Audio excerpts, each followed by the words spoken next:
और ब्रेक के बाद एक बड़ी खबर का रुख करेंगे। सीबीएसई ने 10वीं और 12वीं बोर्ड परीक्षा की तारीखों का ऐलान कर दिया है। 15 फरवरी से एग्जाम शुरू होंगे और छात्र इसकी डेट शीट आधिकारिक वेबसाइट cbse.government.in पर देख सकते हैं। क्लास 10 की परीक्षाएं 10वीं की अगर हम बात करें तो 18 मार्च को खत्म हो जाएंगी, जबकि 12वीं की परीक्षाएं 4 अप्रैल तक चलेंगी।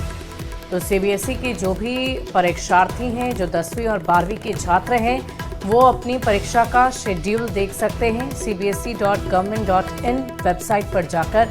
बहरहाल आपको बता दें कि 10वीं की परीक्षाएं जो हैं वो 18 मार्च तक चलेंगी और 18 मार्च को खत्म हो जाएंगी, जबकि 12वीं में जो छात्र पढ़ रहे हैं उन्हें 4 अप्रैल तक परीक्षाएं देनी हैं। 4 अप्रैल तक ये परीक्षा चलेंगी। और इसी बीच बड़ी खबर पटना से आ रही है। पटना विश्वविद्यालय में जमकर हंगामा हुआ है। छात्र संघ चुनाव को लेकर के यह हंगामा हुआ। छात्र संघ के नतीजों का प्रदर्शन भी हुआ और चुनाव कराने के लिए छात्रों का ये बवाल देखने को मिला है। बता दें आपको कि वीसी को छात्रों ने बंधक भी बना लिया है और पुलिस को इसे लेकर के लाठीचार्ज भी करना पड़ा। ये एक्सक्लूसिव तस्वीर इस वक्त आप अपने टीवी स्क्रीन पर देख पा रहे होंगे, जहां किस तरीके से छात्र हंगामा कर रहे हैं। आप देख पा रहे होंगे कई छात्र नेताओं को इसमें चोट भी आई है और वीसी को कार्यालय से निकाल कर वो बाहर ले गए। पुलिस की कार्रवाई से छात्र नेताओं में नाराजगी भी देखी जा रही है।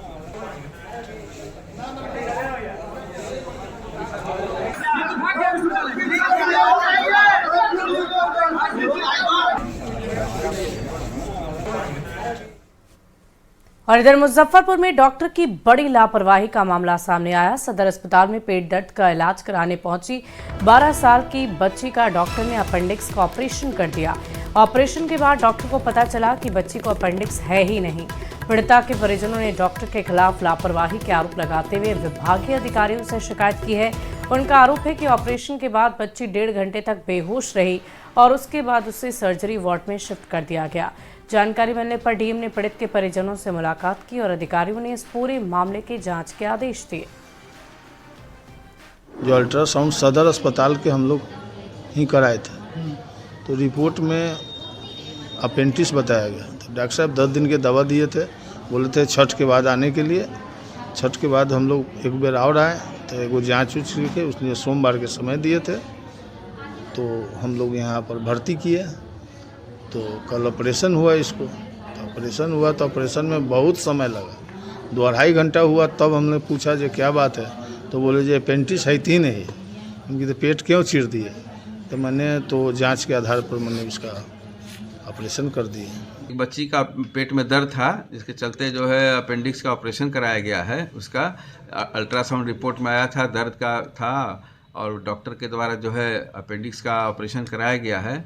और ऑपरेटिव नोट मैंने जाकर देखा है और उसमें जो है अल्ट्रासाउंड रिपोर्ट में अपेंडिक्स का बारे में जिक्र किया गया है और अल्ट्रासाउंड और उसके आधार पर जो ऑपरेशन किया गया है। लेकिन इसके लिए एक्सपर्ट की 30 सदस्यीय टीम बनाई गई है, जो कि सुपरिटेंडेंट साहब की अध्यक्षता में जांच करेगी। सारा जो रिपोर्ट है, जो डॉक्टर का वर्सन है, जो पेशेंट का वर्सन है, उसको आप ले लीजिए और उसमें एक रिपोर्ट जो है कल तक, मतलब 24 घंटे में वो यहाँ भी हम लोगों को भी भेजेंगे। हम लोग उसको देख लेंगे कि क्या बात है, उसमें कहीं मेडिकल नेग्लिजेंस तो नहीं है। या ये भी कई बार होता है कि मेडिकल के क्षेत्र में जब डॉक्टर्स काम कर रहे होते हैं, जब डायग्नोसिस होती है या उपचार होता है, तो उस क्रम में बहुत सारी टेक्निकलिटीज़ आती हैं, जिसके संबंध में जो डॉक्टर्स की एक्सपर्ट्स की टीम है उनकी रिपोर्ट आएगी, तभी हम लोग कुछ उसमें बताएंगे।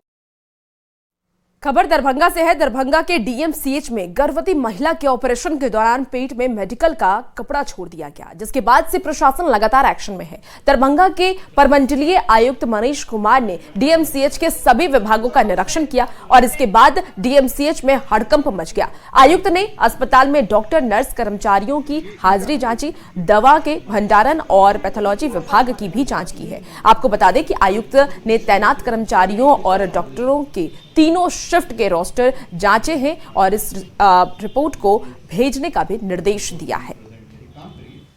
ये सरकार के निर्देश पर प्रमंडलीय आयुक्त का निरीक्षण का कार्यक्रम था, जो सुबह से चल रहा था और 8 बजे से सभी विभागों में जाकर, इमरजेंसी में, आउटडोर में और अन्य विभागों में जाकर निरीक्षण किए हैं।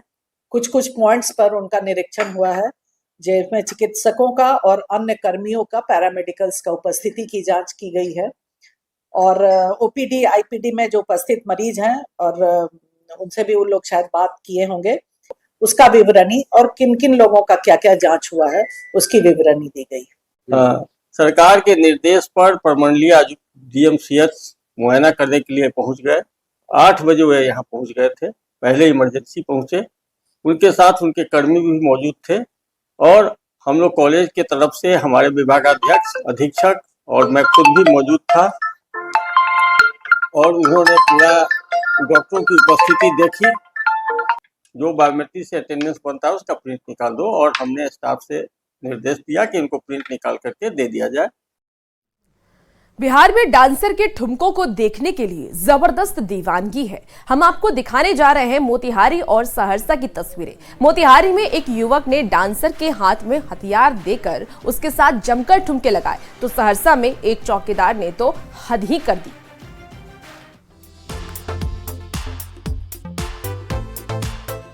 दोनों हाथ में हथियार और जमकर ठुमके। ये तस्वीर है मोतिहारी की, जहां डांसर हथियार के साथ अपने ठुमकों से लोगों को दीवाना बना रही है। डांस का ये वीडियो जबरदस्त वायरल भी हो रहा है। दरअसल ये हथियार डांसर के नहीं है। एक युवक ने डांसर को हथियार थमा दिया, फिर उसने डांसर के साथ तमंचे पर जमकर डिस्को किया।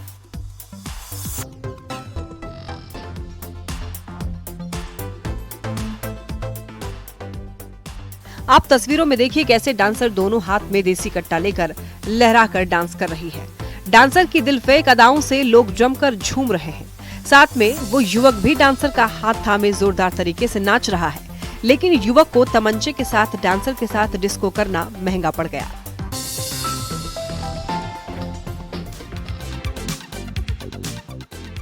पुलिस ने मनचले युवक को हथियार और कारतूस के साथ गिरफ्तार कर लिया है।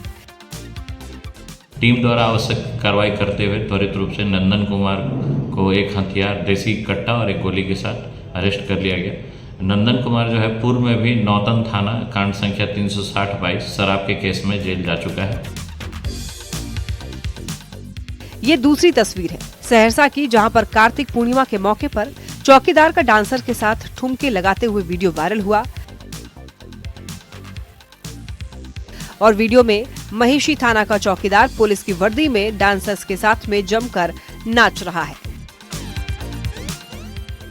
सांस्कृतिक कार्यक्रम की आड़ में देर रात तक नाच का ये प्रोग्राम चला, जिसमें लोग जमकर झूमते हुए नजर आए। पूरे मामले में आयोजक और चौकीदार के खिलाफ केस दर्ज कर लिया गया है। चौकीदार का काम था कि इस के बारे में अपने वरीय पदाधिकारी को सूचित करता, लेकिन वो भी इस कार्यक्रम का हिस्सा बन गया, जिसे वरीय पदाधिकारी द्वारा संज्ञान में लिया गया है। इस संबंध में एक एफआईआर भी दर्ज कर लिया गया है आयोजक एवं चौकीदार। ये दोनों तस्वीर बिहार में डांस को लेकर लोगों की दीवानगी बता रही है। एक तरफ मोतिहारी में डांसर हथियार के साथ बलखा बलखा कर डांस कर रही है, तो दूसरी तरफ चौकीदार वर्दी में डांसर के साथ झूम रहा है। न्यूज़ 18 वायरल वीडियो की हालांकि पुष्टि नहीं करता है। न्यूज़ 18 के लिए मोतिहारी से अवनीश कुमार और सहरसा से कुमार अभिनव की रिपोर्ट। और अब खबर गया से है। गया पुलिस और एसटीएफ ने संयुक्त कार्रवाई करते हुए 11 साल से फरार चल रहे कुख्यात अपराधी विवेक यादव को गिरफ्तार कर लिया है। गिरफ्तार आरोपी पर 2016 में जेडीयू के नीमचक बथानी प्रखंड अध्यक्ष सुमिरत यादव की सरेआम हत्या का आरोप था। बता दें कि इस मामले में पूर्व विधायक कुंती देवी और अन्य लोगों को आरोपी बनाते हुए कुंती देवी को आजीवन कारावास की सजा सुनाई गई थी, लेकिन तबीयत खराब होने की वजह से इलाज के दौरान उनकी मौत हो गई और उनके बेटे विवेक यादव फरार था और उस पर अभी तक 6 से ज्यादा आपराधिक मामले दर्ज हैं। फिलहाल सूचना मिलने पर संयुक्त कार्रवाई करते हुए आरोपी को गिरफ्तार कर लिया गया है। लगभग 11 वर्षों से फरार अपराधकर्मी विवेक कुमार और विवेक यादव, इनकी गिरफ्तारी के लिए पुरस्कार का भी घोषणा कराया गया था तथा एक विशेष टीम का गठन किया गया था ताकि इनकी गिरफ्तारी हो सके। इसी क्रम में यह जानकारी मिली कि उक्त अपराधकर्मी खेसराय थाना के खेसराय बाजार के पास आए हुए हैं और इस सूचना पर गया पुलिस की टीम तथा एसटीएफ की टीम के द्वारा वहाँ पर छापेमारी किया गया। तो छापेमारी के क्रम में उक्त अपराधकर्मी को गिरफ्तार किया गया है। अब खबर जहानाबाद से है, जहां रेस्ट हाउस में जिस्म के धंधे का खुलासा हुआ है। एसडीओ के नेतृत्व में पुलिस ने स्टेशन के पास रेस्ट हाउस में छापा मारा और संदिग्ध हालत में करीब 7 लड़की और 7 लड़के को गिरफ्तार किया है। एसडीओ ने बताया कि स्थानीय लोगों की शिकायत पुलिस टीम 2 दिन से रेस्ट हाउस और बगल के मधुबन होटल की रेकी कर रही थी और सूचना मिलने पर छापेमारी करते हुए कुल 14 लड़के और लड़कियों को गिरफ्तार कर लिया गया है और रेस्ट हाउस और होटल को सील भी कर दिया गया है। पुलिस आगे की कार्रवाई में जुटी हुई है। क्या जानकारी मिली थी? इनपुट मिला था कि यहाँ पे कुछ अवैध कारोबार चल रहा है, तो हम लोग इसमें छापा मारे हैं। कुछ संदिग्ध अवस्था में कुछ लड़के लड़कियाँ पकड़ाए हैं। अब तो जांच का विषय है कि किस परिस्थितियों में वहाँ उनको लाया गया था और जैसा होगा उसके अनुसार से आगे कार्रवाई की। कितने लड़के और कितनी लड़कियाँ मिली? एग्जैक्ट संख्या तो अभी नहीं है, लेकिन अप्रॉक्स में लगभग 10 के आसपास में। और अब खबर सासाराम से है। सासाराम अनुमंडल क्षेत्र से एक खबर सामने आ रही है। पुलिस ने 3 महीने पहले जेवर कारोबारी सूरज सोनी की हत्या का खुलासा किया है और मामले का खुलासा करते हुए 3 अपराधी को गिरफ्तार कर लिया है। एसपी ने यह बताया कि पड़ोसी दुकानदार प्रदीप सोनी ने व्यक्तिगत रंजिश की वजह से सत्येंद्र चौधरी, सुरेश चौरसिया को हत्या के लिए 1.5 लाख की सुपारी दी थी और 22 अगस्त को आभूषण कारोबारी प्रदीप सोनी ने हत्या करवाई थी। हत्या के आरोपी प्रदीप सोनी की गिरफ्तारी पहले ही हो चुकी थी। बागी हत्याकांड में शामिल सभी को पुलिस ने गिरफ्तार कर जेल भेज दिया है। पिछले 3 महीने के अनुसंधान के बाद इस घटना का उद्भेदन हुआ है। इस घटना के उद्भेदन की शुरुआत आप लोगों को पता होगा, कुछ टाइम पहले एक घटना हुई थी। शिवसागर थाना अंतर्गत एक व्यक्ति की गोली मारकर हत्या कर दी गई थी, जो मोटरसाइकिल चोरों का पीछा कर रहे थे, कुदरा से ही पीछा कर रहे थे। उसके बाद शिवसागर टोल प्लाजा से पहले रोकने पर उनको गोली मारी गई थी। उसमें उसी कांड में एक सत्येंद्र चौधरी की गिरफ्तारी हुई, जो उस घटना में शामिल था, जो मोटरसाइकिल चोरी करके भाग रहा था। खबरों में आगे बढ़ेंगे। खबर मुंगेर से है। मुंगेर के सफिया सराय थाना क्षेत्र के बहियार में जमीन विवाद को लेकर के गोलीबारी का मामला सामने आया है, जिसमें 12 साल का युवक अंकित कुमार गोली लगने से घायल हो गया। परिजनों ने यह बताया कि आर्मी जवान विकास यादव और उसके परिवार के लोग उनके खेत को जबरन जोत रहे थे। सूचना मिलने पर लोग अपना खेत देखने के लिए गए, तभी दबंगों ने लाठी डंडे से मारपीट करते हुए गोली चला दी, जिससे युवक के सीने में गोली लग गई और वो घायल हो गया। फिलहाल सूचना मिलने पर वहां पर पुलिस पहुंची और जांच में जुटी है। जमीन विवाद है। 10 बीघा 10। हाँ, वही से। क्या करने गया था? ये गया था देखने के लिए। कोई भी जाता है तो मम्मी पापा के साथ में जेबे न करता है, तो गया था उधर से इसको बोलने कि नहीं जाएगा, तो ये बच्चा था, चल गया, उस सूत के गोली मारा था, लग गया इसको यहाँ पर। कौन? जय किशोर यादव का बेटा है और कुछ बहुत लोग है वहाँ पर। तो वो सब जो है कि बदमाश लगा को चारों बगल से घेर लिया। ये था, मेरा देवर था, ये था। तो हम सोचे कि मार करने के लिए तो हम नहीं किए ना, गरीब आदमी। वो फौजी लोग मिल कर धरती में सूत के गोली चला दिया। विकास यादव। हाँ, उसका नौकरी है बिहार पुलिस, आर्मी है। जय किशोर यादव। और अब खबर मुजफ्फरपुर से। मुजफ्फरपुर के रामपुर हरी थाना क्षेत्र की ये खबर है, जहां पर महावीरी झंडा मेले में झगड़ा छुड़ाने गए कमेटी सदस्य को चाकू मारकर घायल कर दिया गया। घायल युवक चंदन कुमार ने बताया कि पिता रंजीत सैनी मेला कमेटी से जुड़े हुए हैं, लेकिन पिता के प्रदेश में होने की वजह से व्यवस्था को लेकर के सुरक्षा तक की जिम्मेदारी बेटी को दे दी गई थी। देर रात कुछ युवक मेले में मारपीट कर रहे थे, तभी झगड़ा रोकने के दौरान कुछ युवकों ने चाकू मारकर चंदन को घायल कर दिया, जिसके बाद घायल युवक को SKMCH में भर्ती कराया गया। फिलहाल आवेदन मिलने पर पुलिस मामले की जांच में जुटी है।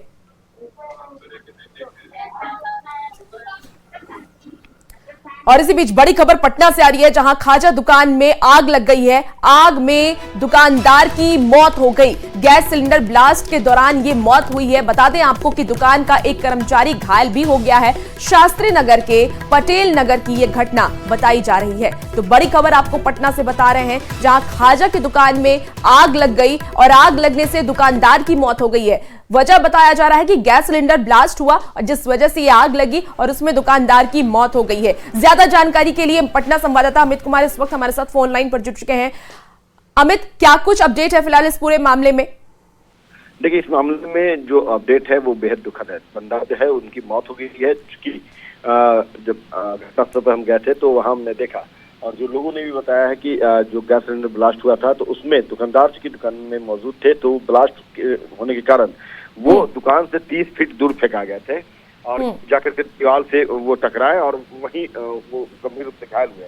इलाज के दौरान अस्पताल में उनकी मौत हो गई है और अन्य एक कर्मी जो है उनकी स्थिति भी चिंताजनक बनी हुई है। फिलहाल उनका इलाज जो है वो अस्पताल में किया जा रहा है। तो ये बड़ी दुखद घटना है कि इस आग कांड की घटना जो हुई है उसमें दुकानदार की मौत हो गई है। फिलहाल जांच जो है वो किया जा रहा है। फायर के जो अधिकारी हैं वो इस पूरे मामले की जांच करेंगे कि आग लगने की मूल वजह जो है वो वाकई सिर्फ शॉर्ट सर्किट थी या दुकानदार से ही कोई चूक हुई या कोई दूसरी वजह रही है। तो जांच के बाद स्पष्ट हो पाएगा। लेकिन सबसे अहम बात है कि ये आग लगने की घटना में एक दुकानदार जो है उनकी मौत हो गई, एक अन्य कर्मी जो घायल है जिनका इलाज किया जा रहा है। फिलहाल मौके पे पुलिस टीम मौजूद है और जो लोग हैं उनसे पूछताछ किया जा रहा है।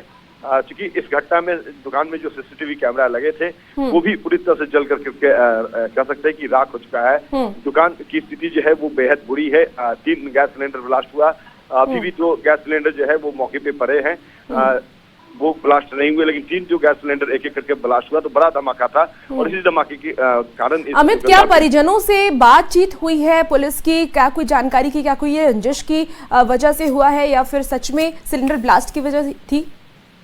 देखिए, जो पुलिस मौके पे मौजूद थे, एसआई मौके पे मौजूद थे, वो आधिकारिक तौर पे कुछ भी करने को तैयार नहीं है। उनका कहना है कि जो भी बयान है वो बड़े अधिकारी जो है उनके तरफ से दिया जाएगा। लेकिन जो लोग हैं उनका जो कहना है कि दुकानदार दुकान में आया था और उसी दौरान ये गैस सिलेंडर ब्लास्ट हुआ। ठीक है, मॉर्निंग वॉक करने वाले ठीक है अमित, आप नजर बनाए रखिए। तमाम अपडेट आपसे लेंगे। बहुत शुक्रिया फिलहाल जानकारी के लिए। और अब खबर मोतिहारी से है, जहां पुलिस और अपराधी के बीच मुठभेड़ हो गई है।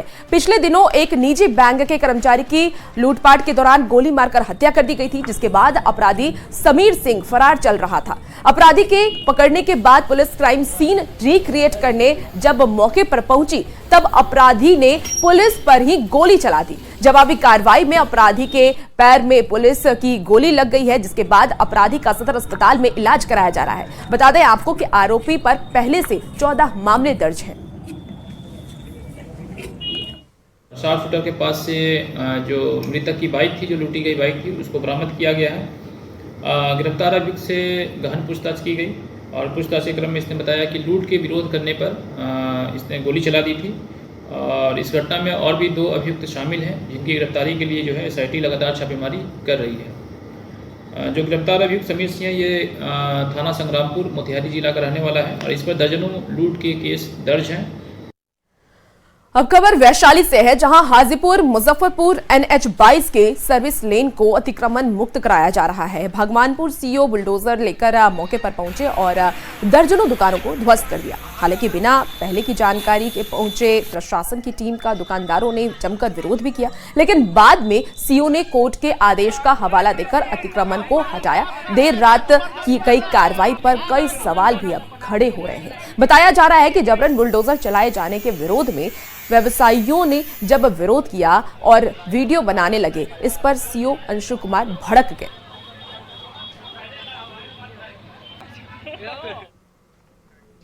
खबर अब लखीसराय से है। लखीसराय में 200 विशिष्ट शिक्षकों को केंद्रीय मंत्री ललन सिंह और मंत्री अशोक चौधरी ने नियुक्ति पत्र दिया है। नियुक्ति पत्र पाकर विशिष्ट शिक्षकों के चेहरे पर खुशी देखी जा रही थी और इस दौरान ललन सिंह ने बिहार में शिक्षक की बदहाली को लेकर के लालू और राबड़ी पर भी निशाना साधा।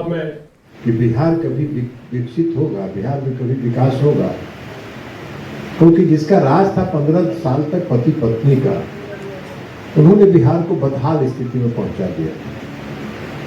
अभी मुख्यमंत्री जी की बात आपने सुनी, न कहीं रोड था, न कहीं सड़क था, न कहीं बिजली थी।